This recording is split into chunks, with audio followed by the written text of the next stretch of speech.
그 다음에 효과 부분입니다. 손해배상 책임이죠. 결국은 권리금 회수를 방해하면 손해배상 책임을 지는 겁니다. 10조 4 사망에 임대인이 제1항을 위반해서 임차인에게 손해를 발생하게 한 때는 그 손해를 배상할 책임이 있다. 이 경우 배상액은 신규 임차인이 임차인에게 지급하기로 한 권리금과 1번, 그 다음에 임대차 종료 당시의 권리금, 2번, 1, 2번 중에 낮은 금액을 넘지 못한다. 이렇게 하고 있고요.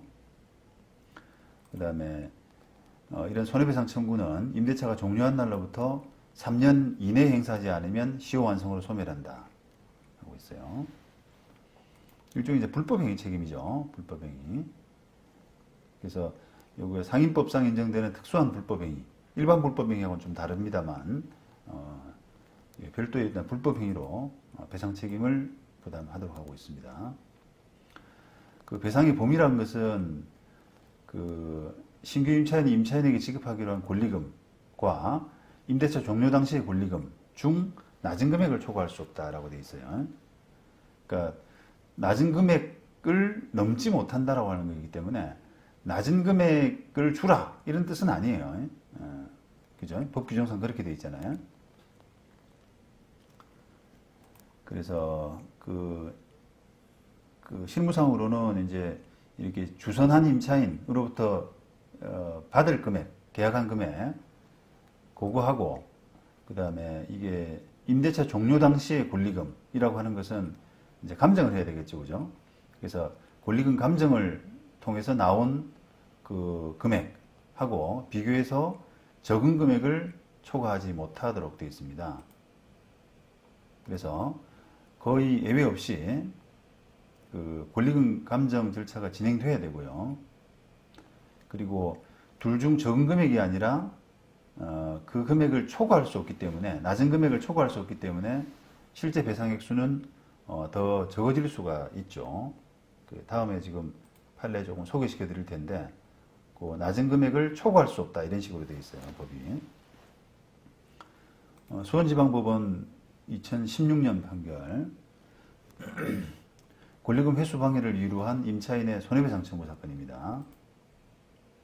자, 여기서 뭐 방해가 있었다라고 하는 부분은 문제가 없었는데, 이게 액수가 얼마냐라고 하는 부분에서 법원이 조금 오판을 한 것 같아요.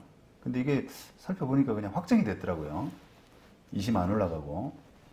어떻게 됐냐면은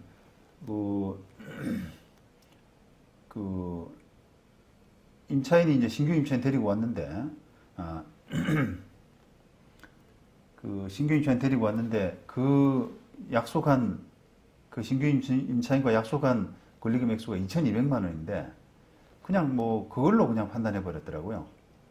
다른 신규 임차인을 2,200만 원에 데리고 왔는데 임대인이 방해해서 그 2,200만 원을 물어주라 이런 식으로 바로 이렇게 판단했어요.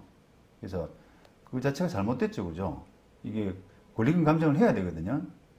권리금이 2,200을 넘는다라고 하는 증거가 있으면은 권리금 감정을 안 해도 되는데, 그게 뭐 제가 판결 읽어보니까 그 권리금 그 종료 당시의 권리금이 얼마다라고 하는 그 부분에 대한 그 증거는 없더라고요. 그런데도 불구하고 그냥 2,200만 원을 그대로 인정해줬기 때문에 그거는 좀 잘못된 판단 같습니다. 그 다음에 그 손해배상 책임 일반론의 적용 여부 이렇게 했는데요. 대전지방법원 2017년 판결. 자, 이게 이제 2015년에 이제 법이 만들어졌지 않습니까? 그래서 뭐 한 2017년이면 한 2년 정도 흐른 시점인데, 그 당시까지 이제 그 손해배상, 이 권리금 회수 방해에 따른 손해배상의 판결이란 것은 그냥 실제 권리금하고 신규 임차인과 약속한 권리금하고, 그 다음에 종료 당시의 권리금, 감정평가된 금액이죠. 그 금액하고 비교해서 그냥 낮은 금액, 그렇게 인정하는 방식이 일반적이었거든요. 그런데 이 판결은 여러 가지를 감안해서 우리가 이제 손해배상 책임을 판단할 때 그 여러 가지 뭐 공평의 원칙이라든지 서로 귀책 사유 따지고 하는 그런 부분에서 상계도 하고 이런 그 어떤 판단을 좀 하게 되는데 그런 판단들이 더 가해져야 된다. 그냥 둘 중에 낮은 금액을 바로 인정하는 게 아니라 손해배상 일반론이라고 하는 그런 부분을 더 가미해야 된다라고 하는 부분을 조금 상세하게 2심에서 이 대전지방법원 2심에서 상세하게 좀 설시한 그런 케이스입니다. 이 판결은 일단 두 가지 점에서 이제 조금 원래 이게 신규 임차인으로부터 약속한 권리금하고 감정평가된 권리금 중 낮은 금액을 딱 정해놓고요. 그 다음에 두 가지 정도를 더 감안해서 금액을 더 낮췄던 그런 낮춘 케이스거든요. 근데 이건 뭐 나중에 뒤에 보시면은 낮출 만한 뭐 그런 낮출 만한 그 이유 내지 공감 이런 부분이 충분히 있는 사건이긴 합니다. 근데 어떤 식으로 낮췄냐라고 좀 보시면 손해배상 일반론에서 소위 이제 차액설이라고 하거든요. 차액설. 그래서 그 임대인의 권리금 회수 방해 금지 의무 위반이라고 하는 행위가 없었더라면 존재했을 재산 상태하고 그 위반 상태가 가해진 현재의 재산 상태의 차액이라고 하는 그런 차액설을 동원해서 일부 이제 감액을 했고요. 그 다음에 공평의 원칙에 따른 감액 이런 부분도 이제 함께 감안을 했습니다. 그래서 사안을 쭉 보시면은 구체적인 손해배상액의 산정해가지고 신규 임차인으로부터 이게 약속한 돈이 1억이에요, 그죠? 그런데 감정을 해보니까 그 임대차 계약 종료 당시 권리금은 6,300 정도가 나왔거든요. 그러면 둘 중에 낮은 금액이 요 돈 아닙니까? 6,300 정도인데 이 법원이 볼 때 6,300을 전부 인정해주기는 좀 곤란하다. 왜냐? 이 권리금 감정이라고 하는 것은 여러 가지 이제 유형, 무형 그런 재산들을 감안하는 건데 감정 6,300이 나오게 된 요소 중에서 그 유형재산 평가액이 한 2,100만 원 정도가 나왔네요. 그죠? 2,100만 원. 그런데 그 중에서 이제 그 2,100만 원의 요소 중에서 이 떡방앗간을 했던 모양이에요. 임차인이. 방앗간을 했는데 그 영업을 그만두게 되면은 이런 떡 성형기 같은 거 이런 것들은 그 다 가져갈 수 있는 그런 동산들이거든요. 그러니까 이걸 그 돈만큼은 좀 빼야 되지 않느냐. 이걸 같이 감정해서 2,100만 원 정도가 나왔는데 이런 물건들 같은 경우는 빼서 계산하게 되면은 대략 한 270만 원 정도. 270만 원 정도가 손해배상 액수다. 이걸 다 빼게 되면 그래서 유형재산 중에서는 270만 원 정도의 액수만 인정을 했고요. 그 다음에 무형재산은 4,200만 원을 인정했습니다. 그러니까 두 개를 합하면은 손해액은 한 4,400만 원 정도가 된다. 그러니까 원고 임대인의 그 권리금 회수 방해 행위로 피고가 입은 손해액이란 것은 법률적으로는 4,400만 원 정도가 된다. 이렇게 판단을 한 거거든요. 자, 그렇게 이제 했고요. 그 다음 또 이제 손을 본 게 아까 공평의 원칙 이런 부분인데요. 이게 그럴 만한 사안이다라고 제가 좀 말씀을 드렸는데 이 지금 방앗간 해온 피고가 요 점포에서 한 27년간 정도를 해왔답니다. 떡집을. 그래서 오래 영업을 해왔고요. 그 다음에 또 이 임대차 계약 종료가 이 법 시행일로부터 3개월 뒤, 이 법 시행이 지금 2015년 5월이잖아요. 근데 2015년 6월 정도가 임대차 계약 종료일이었거든요. 그러니까 좀 그런 부분도 좀 감안해야 되고, 그 다음에 임대차 계약 체결하면서 특약사항으로 점포 권리금 인정하지 않는다. 이렇게 또 정하기도 했어요. 그런 부분을 다 감안하면 공평의 원칙이라는 측면에서 한 50% 정도를 깎아야 된다라는 겁니다. 그러면 아까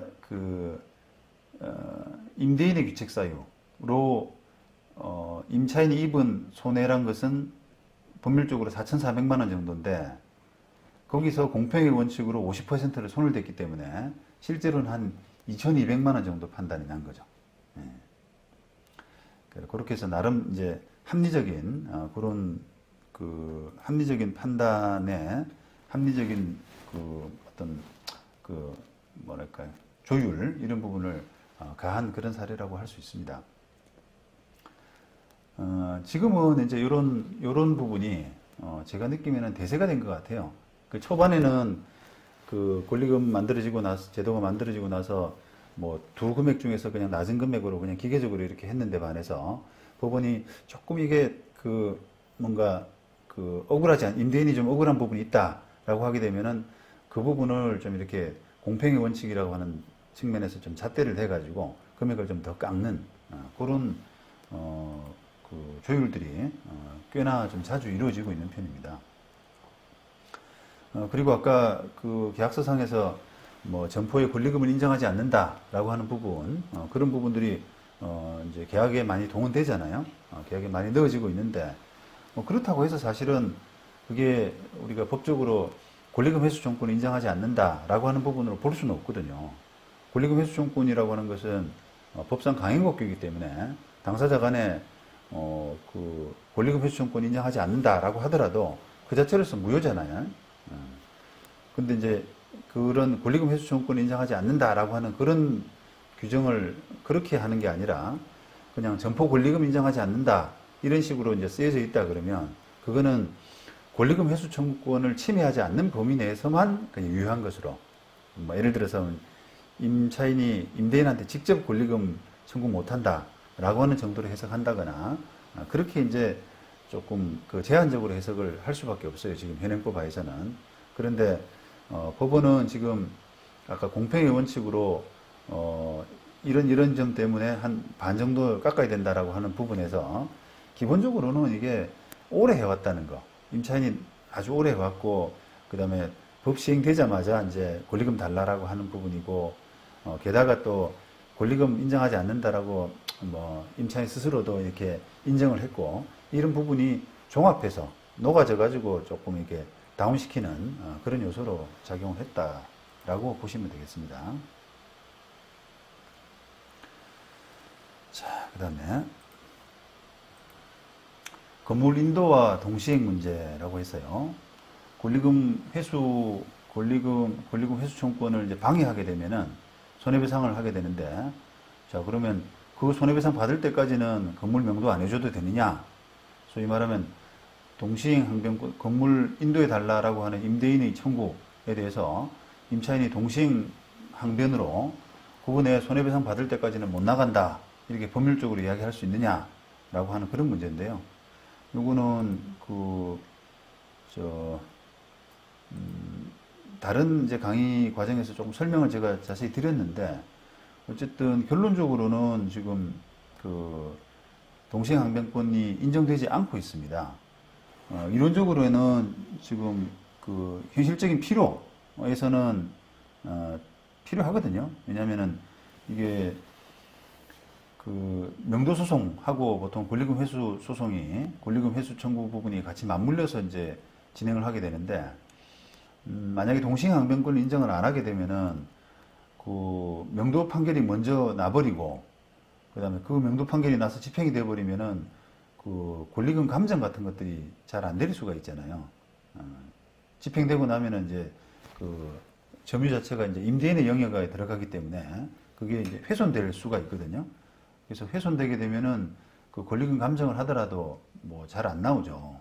그래서 그런 부분을 생각한다 그러면은 동시행 항변권의 어떤 필요 이런 부분은 있습니다만 판례는 이제 부정하고 있습니다.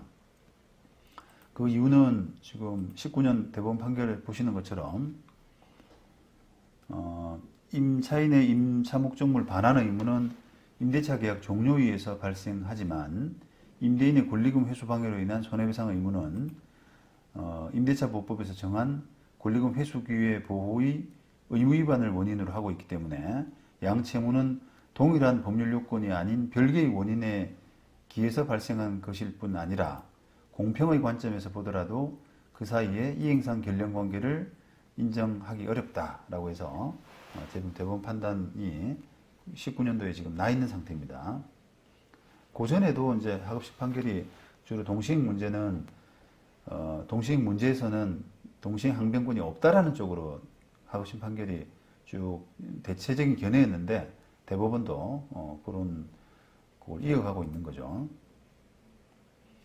그래서 이런 배상 청구권, 권리금 회수 방해를 이유로 한 배상 청구권의 적절한 보호 차원에서 임차인 입장에서는 임대인의 건물 명도 소송 과정에서 그냥 항변을 해서는 안 되는 거죠. 항변은 안 받아들여지기 때문에 항변만 해서는 안 되고 별도 반소 형식으로 손해배상 청구 소송까지 해야 된다는 겁니다. 그래서 일반적으로도 임대인의 건물 명도, 본소, 그 다음에 임차인의 손해배상 반소 이렇게 되는 것이 가장 일반적인 지금 소송 패턴이라고 할 수 있죠.